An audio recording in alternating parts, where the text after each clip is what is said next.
The applause never seems to end. Vast concert halls rise to their feet, voices trembling, tears falling, as a single man stands beneath the lights, still composed, almost untouchable. Andrea Bocelli's voice has carried millions through grief, love, and longing. Yet behind that sound, behind the reverence and global admiration, exists a quieter story, one shaped not by triumph, but by endurance. At 86, his life appears complete, almost mythic. But completion is not the same as peace. Long after the music fades, after the final curtain falls, unanswered questions linger in the silence. What does it cost to be a symbol of hope when hope itself feels fragile? What happens when the world hears strength, but the man himself lives with loss, fear, and an ache that never fully leaves? This is not the story told on grand stages or award ceremonies. It unfolds in darkness, in moments where applause cannot reach. It is a story of vision lost, expectations imposed, and a voice that became both salvation and burden. And as age strips life down to its essentials, one truth remains suspended in the air. Was the music enough to heal the man who gave it everything? The applause arrives before he does. It rolls through the concert hall like a tide, measured at first, then overwhelming, rising in layers until it fills every corner of the space. Thousands of hands move in unison, not simply clapping, but pleading, asking for something only he can give. Andrea Bocelli stands at the center of it all, motionless, composed, his face lifted slightly toward the lights he cannot see but has learned to feel. At 86, the moment carries a different weight. Each performance is no longer just a celebration of mastery, but a quiet negotiation with time. His body remembers fatigue before the mind admits it. His breathing, once effortless, now requires intention. Yet the voice, remarkably, still rises, steady and controlled, cutting through the vastness of the hall with the same emotional precision that first made the world listen. What the audience hears is certainty. What they cannot hear is the silence that follows him everywhere else. When the final note fades and the orchestra lowers their instruments, he bows, not out of habit but gratitude. Gratitude that the voice remains. Gratitude that the body still obeys. Gratitude that the night has not taken something irretrievable. Backstage, the energy evaporates. The air is dimmer, cooler. Assistants move softly, respectfully, as if sound itself might fracture something fragile. Alone for a moment, Bocelli rests his hands on the back of a chair, steadying himself. In these private pauses, memory grows louder than applause. Faces from decades past surface uninvited. Moments of fear, of doubt, of loss that never found a melody. Fame, once imagined as a rival, has revealed itself as repetition. The same stages, the same expectations. The same unspoken demand to inspire endlessly without fracture. The world does not ask how it feels to carry hope when one's own certainty has thinned. It only listens for the sound. Age has sharpened reflection. Success no longer distracts from the unanswered questions, it amplifies them. Who was he without the voice? What parts of himself were left unexplored, untouched, because survival demanded focus? In the quiet of hotel rooms and long flights, the weight of these thoughts presses heavier than any spotlight. The applause returns as he steps out once more, but something has shifted. Each ovation feels finite now, numbered, precious. And as the sound swells around him, a realization takes hold. His story did not begin on a stage, and its deepest wounds were formed long before the world ever learned his name. The music ends, the silence remains, and it pulls the story backward into darkness. Long before his name echoed through opera houses and global arenas, Andrea Bocelli learned that the world could be a hostile place for those who moved through it differently. He was born with a visual impairment, a quiet vulnerability that shaped his earliest understanding of life. From the beginning, vision was unreliable, light arrived fractured, forms incomplete, certainty always just out of reach. As a child, he sensed what others noticed but rarely said aloud. That weakness, once perceived, invited judgment. School corridors became testing grounds, voices sharpened, laughter carried an edge. Physical limitations marked him as other, and cruelty followed with unsettling ease. Each stumble, literal or emotional, reinforced the same lesson. Survival required endurance, not explanation. He learned to withdraw inward, to observe the world through sound and intuition rather than sight. Fear did not announce itself loudly. It settled slowly, embedding itself into routine, into posture, into silence. Music entered his life not as a dream, but as refuge. Sound offered structure where vision failed. Notes were reliable. Harmony obeyed rules the world did not. At the piano, he discovered something rare, control. For the first time, he could shape an environment rather than adapt to it. Yet even this gift carried tension. Music opened a door, but behind it waited uncertainty. Could something so beautiful also be taken away? That fear became reality in adolescence. A sudden accident, violent and irreversible, stole what remained of his sight.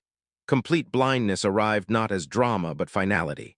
In its wake, a future once imagined differently collapsed without ceremony. Grief followed, not only for vision lost, but for the self he might have been. The world grew darker and expectations narrowed. Family became his anchor.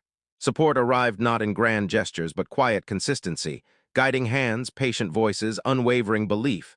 Discipline followed. Routine replaced chaos. Yet pain did not disappear. It hardened. Resilience formed not through triumph, but necessity. Strength became something practiced daily, often without reward. The psychological imprint of those years lingered. Fear remained close, shaping ambition cautiously.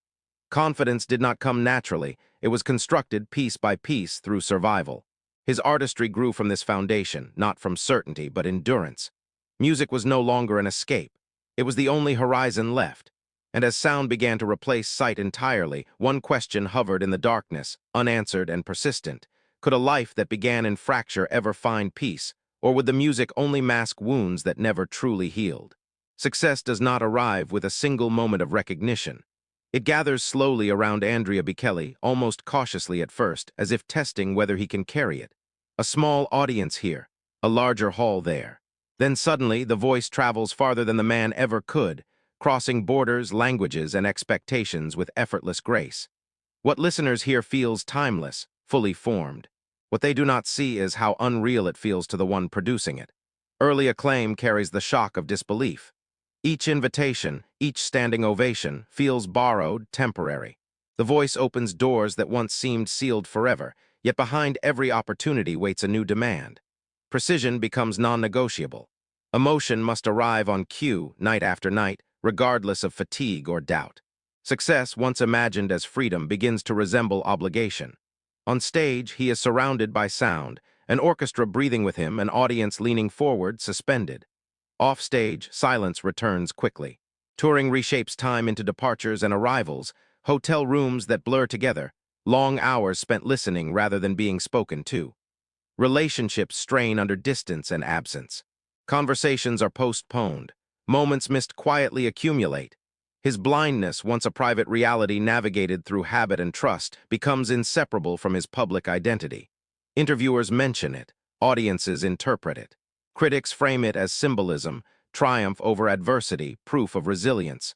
Admiration thickens into projection. He is no longer simply Andrea Bocelli. He becomes meaning for others, a vessel for their hope, their perseverance, their belief that suffering must produce beauty. Psychologically, a divide begins to widen. Gratitude is genuine, but it lives beside exhaustion. Joy arrives, but it is cautious, aware of how quickly it can be replaced by expectation. The fear is subtle yet persistent, not of failure alone, but of reduction. Of being valued only for the sound he produces, not the complexity he carries within. Music continues to save him. It gives structure to chaos, purpose to days that might otherwise dissolve into loneliness. But it also consumes him. The voice must always be ready. The emotion must always be accessible. There is little room to be unfinished, uncertain, or ordinary. Weakness has no place in the narrative others have written for him. As recognition becomes global, the ascent accelerates. Applause grows louder. Stages grow larger. And somewhere beneath the celebration, a quiet question forms. How long can one man carry the emotional weight of millions without losing himself in the process? Fame peaks, the world listens more closely than ever. And the cost of being everyone's symbol of hope begins to reveal itself. Global fame does not arrive gently. It settles like a permanent weight, pressing down with expectation long after the celebration fades. By the time Andrea Bocelli's place in history feels unquestionable, the margin for imperfection has disappeared. Every note must transcend. Every appearance must reassure the world that the miracle still exists. What once felt like a gift now carries the gravity of obligation. Aging introduces vulnerabilities he cannot negotiate away. The body, once obedient, begins to resist in small, undeniable ways. Breath requires more discipline. Recovery takes longer. Fatigue lingers even after rest. These changes arrive quietly without drama, but they are impossible to ignore. Each performance becomes a calculation. How much can be given without taking something irreplaceable in return? Emotionally, the strain deepens. The voice that once offered freedom now feels like a responsibility without reprieve. There is no allowance for fragility. The audience does not come to witness uncertainty. They come seeking elevation, solace, proof that beauty endures. He feels this unspoken contract every time he steps onto a stage. To falter would not simply be personal failure, it would feel like betrayal. Personal losses begin to converge with internal doubt. Relationships shaped by years of distance and imbalance leave behind quiet absences. Time, once sacrificed willingly to build a career, cannot be reclaimed. In private moments, reflection sharpens into grief, not only for people lost, but for versions of life never lived. The cost of dedication reveals itself not in a single wound, but in accumulated silence. Psychologically, fear changes shape. It is no longer the fear of obscurity or rejection, but something more unsettling, the fear of decline. Of being replaced not by another voice, but by memory itself. The industry moves forward relentlessly. New sounds emerge. New icons rise. He remains revered, yet increasingly aware that reverence often belongs to the past. Isolation deepens as expectations harden. Those around him speak carefully, respectfully, as if honesty might fracture something delicate. Admiration creates distance. Vulnerability feels dangerous in a world that depends on his strength. He carries his doubts alone, listening to them echo in the spaces between performances. The psychological toll of sustained excellence reveals itself in quiet moments. When applause no longer energizes, when praise feels repetitive, when the question shifts from "can I do this?" to "how long must I?" The unspoken grief is not of losing the voice, but of being defined entirely by it, of feeling interchangeable with the very thing that gave life meaning. Music continues, but its texture changes. What once surged with instinct now demands careful preservation. Each note feels heavier, aware of its own mortality. The voice is still powerful, still revered, but it carries the weight of knowing it cannot escape time. As darkness presses closer, the story reaches its most fragile point. The strength that sustained decades begins to thin, stretched between legacy and exhaustion. And in the quiet after the music fades, a single, haunting uncertainty remains. What happens when the voice can no longer carry everything it was asked to hold? In the final movement of Andrea Bocelli's life, ambition loosens its grip. The urgency that once drove him towards stages, recognition, permanence, softens into something quieter, more deliberate.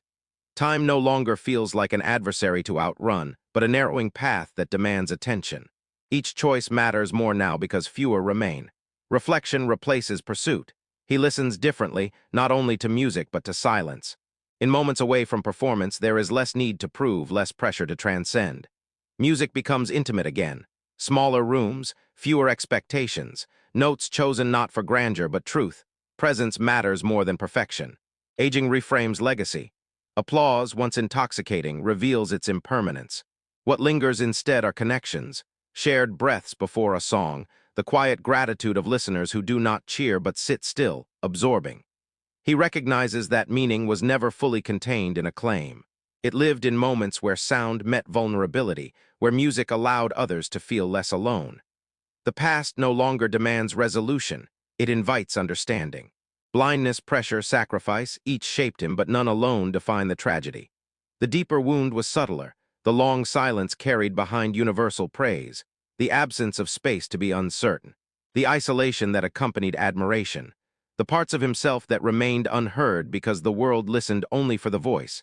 Now there is space, space to slow, space to exist without translation. He no longer measures worth by endurance alone. The question shifts from how much can be given to what remains when giving ends.